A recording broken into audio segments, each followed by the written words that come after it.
Do educate friends, then do the rest. Hello everyone, this is Sapna Singh and welcome to the channel Do Educate. कल हमने बात की थी ई G mu और के terms के बारे में, कुछ जो आइसोट्रॉपिक मटेरियल होते थे या होमोजीनियस मटेरियल होते थे, कुछ प्रॉपर्टीज़ हमने देखी थी. आज डिस्कस करेंगे कुछ, आप कह सकते हैं कुछ फार्मूले देखेंगे आज हम, जिसके बेस्ड जो न्यूमेरिकल्स पूछे जाते हैं इनके ऊपर. ठीक है, तो पहला जो न्यूमेरिकल कह सकते हैं कि किस टाइप के पूछे जाते हैं. जो फर्स्ट जो टाइप है इसका, हमने क्या देखा था फर्स्ट लेक्चर में, जो पहला लेक्चर था हमारा, उसमें क्या देखा था हमने, कोई भी एक अज्यूम किया था, कोई बार कह सकते हैं, कोई सेक्शन अज्यूम किया था हमने. तो यहाँ पे हमने क्या किया, एक फोर्स लगाया, एफ़ लगा लो, पी लिख दो, कुछ भी लिख सकते हैं. यहाँ पे फोर्स लगाया. फोर्स लगाने के बाद क्या होता था, यहाँ पे जो स्ट्रेस होता था, स्ट्रेस क्या है, एफ अपॉन ए होता था. क्यों? Internal resisting force per unit area is stress, यही होता था. ठीक है, sigma is equal to F upon A, ये चीज़. अब हमने एक बॉडी है, बॉडी पे फोर्स लगाया, फोर्स लगाने के बाद फोर्स तो लगा दिया, लेकिन अब ये कैसे पता करेंगे कि उसमें डिफॉर्मेशन कितना हो रहा है या कितना डिफ्लेक्ट हो रहा है. ठीक है, तो डिफॉर्मेशन देखने के लिए हम हुक्स लॉ जो हमने पढ़ा है, हुक्स लॉ क्या था, stress is directly proportional to strain, यही पढ़ा है हमने, stress is directly proportional to strain. तो स्ट्रेस अगर प्रोपोर्शनल का साइन हटा यहाँ पे, तो ये आ गया E, modulus of elasticity. Sigma क्या है, एफ अपॉन ए है. Sigma means stress, stress is F upon A, F upon A लिख देते हैं यहाँ पे. इलास्टिक कांस्टेंट ई है. स्ट्रेन की वैल्यू क्या होती थी, change in length upon original length. तो चेंज इन लेंथ, सपोज करो यहाँ पे हमने डेल्टा से डिनोट किया कि डेल्टा लेंथ में चेंज आ रहा है. ठीक है, फोर्स लगाने पे उसमें चेंजेस कितने आ रहे हैं, डेल्टा आ रहा है. ठीक है, और ओरिजिनल लेंथ इज़ एल, ये बार है, बार का जो ओरिजिनल लेंथ है ये एल है. ठीक, तो अगर यहाँ से हम डेल्टा मतलब चेंज इन लेंथ हम निकालेंगे, ठीक है, चेंज इन डायमेंशन निकालेंगे, तो डेल्टा की वैल्यू क्या हो जाएगी, यहाँ पे क्रॉस मल्टीप्लाई कर देते हैं, तो ये क्या हो जाएगा, F L upon A E. इसको या फिर हम लिख सकते हैं क्या, delta is equals to, F की जगह अगर पी लिखना चाहते हो पी लिख लो, एफ़ लिखना चाहते हो तो एफ़ लिख लो, तो पी एल अपॉन ए ई. ठीक है, ये क्या है, डिफॉर्मेशन है. कोई बार या बीम, कुछ भी कोई सेक्शन, अगर हमने उसे स्ट्रेच किया, खींचा, फोर्स लगाया, तो फोर्स की वजह से क्या हुआ है, स्ट्रेस डेवलप हुआ है. स्ट्रेस डेवलप हुआ तो अब स्ट्रेस अगर हमें मिल गया है, तो हमें हुक्स लॉ पता है. हुक्स लॉ रिलेशन शो करती है स्ट्रेस और स्ट्रेन के बीच में. अगर हमें स्ट्रेस पता चल गया, क्योंकि फोर्स पता है तो स्ट्रेस पता चल गया, स्ट्रेस पता है तो हम स्ट्रेन की वैल्यू निकाल सकते हैं. स्ट्रेन की वैल्यू में change in length upon original length, तो ओरिजिनल लेंथ हमें दे रखी है. ई की वैल्यू भी हमें क्वेश्चन में गिवन होगा, पूछेगा क्या, डिफॉर्मेशन कितना हुआ है, तो डेल्टा की वैल्यू क्रॉस मल्टीप्लाई करके हम निकालेंगे, delta is equals to P L upon A E. ये हो जाएगा डिफॉर्मेशन की वैल्यू. डिफॉर्मेशन के बाद ये तो सिंपल डिफॉर्मेशन हो गया. ठीक है, एक बार हमने अज्यूम किया, बार डायमीटर अगर डी लिया है इसका, तो एरिया क्या हो जाएगा, पाई बाई 4 डी स्क्वायर हो जाएगा. ठीक है, वो हमने बार लिया था, उसका ये मतलब इनिशियल अगर डायमीटर उसका डी है, तो बाद में भी उसका डायमीटर डी था. ठीक है, ये हमने जो पहला केस देखा है वो ये था कि यहाँ पे इनिशियली जो डायमीटर है और जो बाद में इसका डायमीटर है, दोनों की वैल्यू सेम है.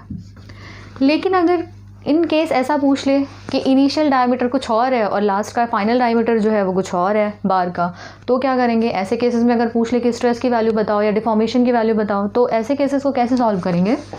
क्या है कि एक साइड हमने फिक्स कर दिया, टेपर्ड बार का केस ले लिया, ज़्यादा टेपर हो गया, ये इतना टेपर होना नहीं चाहिए. आराम से लिख लेते हैं इसको, आराम से ड्रॉ करते हैं. ये कैपिटल डी, और ये अज्यूम किया कि इसका डायमीटर जो है स्मॉल डी है. ठीक है, पहले डायमीटर ज़्यादा था, बाद में डायमीटर कम है, और अगर इस पर हम फोर्स लगा रहे हैं तो इसमें डिफॉर्मेशन की वैल्यू क्या आएगी, डिफॉर्मेशन हमें पता है, डेल्टा हमने क्या निकाला था, delta is equals to P L by A E. यहाँ पे भी डिफॉर्मेशन क्या निकाला था, PLAE। क्या फ़र्क पड़ेगा? P भी सेम है, फोर्स इतना ही लगा रहे हैं यहाँ पे जो फोर्स लगाया वो P, यहाँ पे भी जो फोर्स लगाया वो भी P, ठीक है।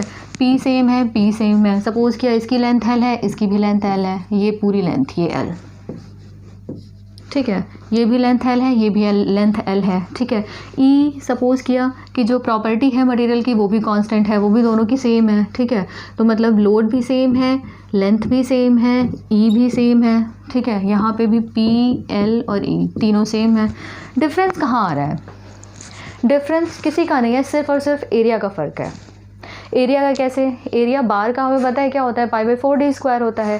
यहाँ पे d कांस्टेंट हुआ करता था, जो इनिशियल होता था डायमीटर वही लास्ट में भी डायमीटर है।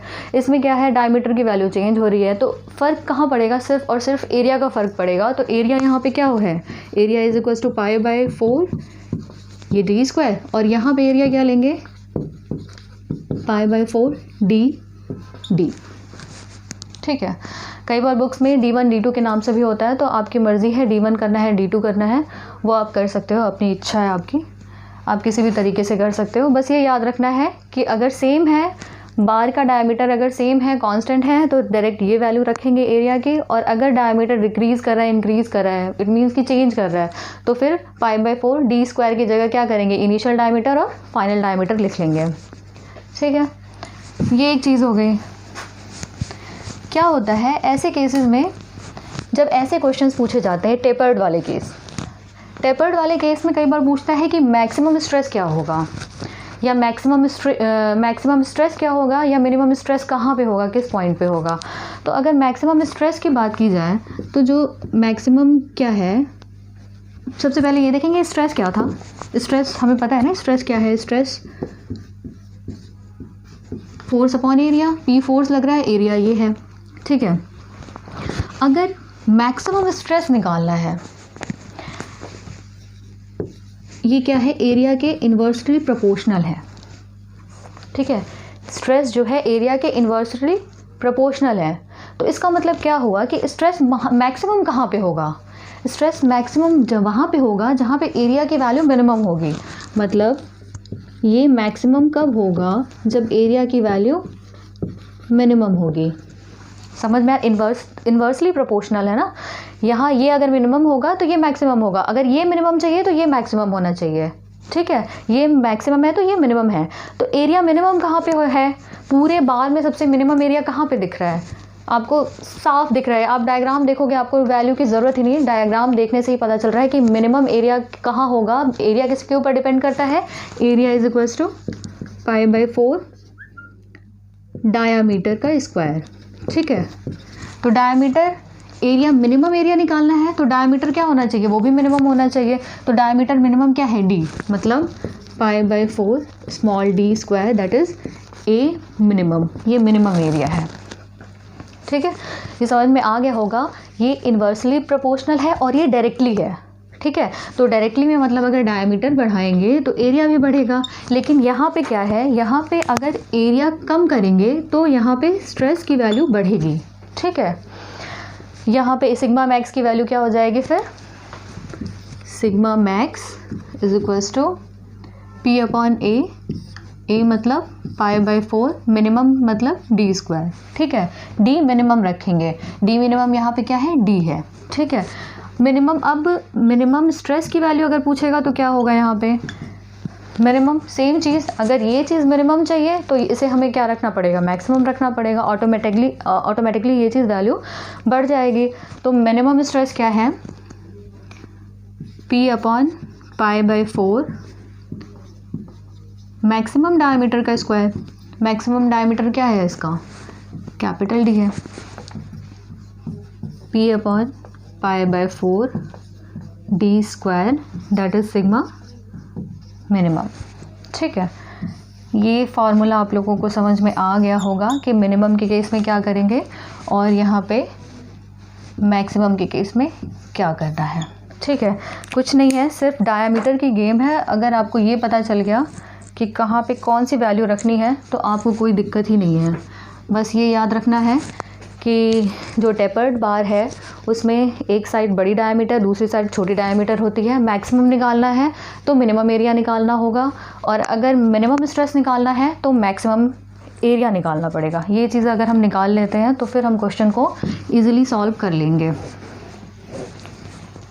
एक चीज़ और, यहाँ पे हमने मैक्सिमम स्ट्रेस और मिनिमम स्ट्रेस तो निकाल लिया।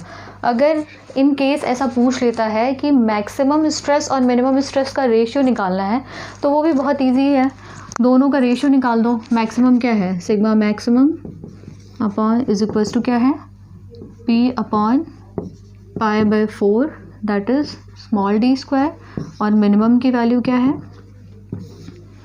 ये इज इक्वल्स टू बीच में लगेगा P upon pi by 4 capital D square.